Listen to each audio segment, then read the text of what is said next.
There's something right now that you know you should be doing and you're avoiding it. And you know that if you did this thing, it would help you overcome a challenge that you're facing. And that's what we're talking about in today's episode of the Daily Sales Message Podcast 683, where every single day I share a piece of simple and actionable advice that's designed to help you feel more confident and sell more stuff to you. This is relevant to sales and selling because people are so fearful of it and apprehensive of it, but it's also true of life in general. If you do the thing that you're avoiding, almost always, I can guarantee, as you're listening to this now, watching me talk now, there's something you know you should be doing and you're avoiding it.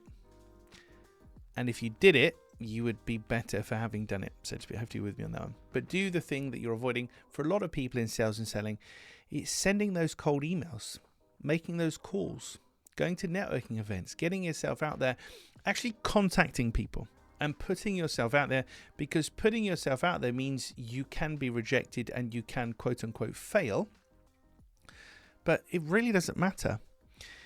I often talk about conversion statistics with my clients and students to reassure them of this. So if I have a 40% conversion, so 40% of all the people that I meet end up buying from me, that's a pretty impressive conversion rate. But if you think about it, if you line up 10 people in a row, 40% is 4 people, and the remainder is 60%, which is 6 people. So more people have said no to me than have said yes, and yet I'm still considered to be doing pretty darn well.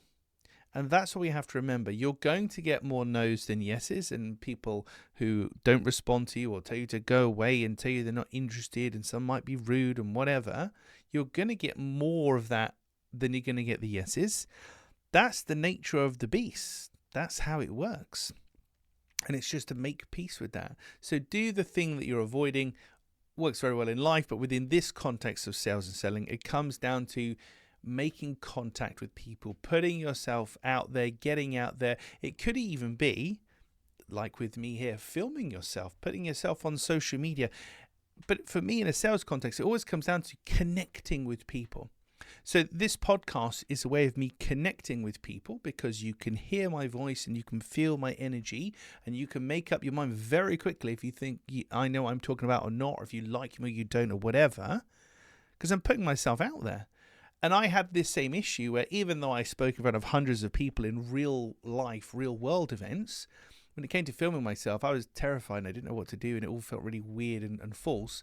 So I set myself a challenge to film a video a day for as many days as I could, and I did about 250 days in a row, pretty much cured myself, and then that was it. So do the thing you're avoiding, and for me, do it in absolute bulk. There's a reason this is a daily podcast and I film hundreds and hundreds and hundreds of them. I'm just trying to beat the anxiety and the fear and the reticence and everything out of me. And that's when you get good at something. Because if you tune back to episode 1 or 10 or even episode 100 of the podcast, they're going to be very different to they are now. And I'll probably be more relaxed now, more in control of what I'm talking about. And it will just be a bit more slick because I've got better. I've done this 683 times, whatever this episode is, 683 times. Not that slick just yet, of course.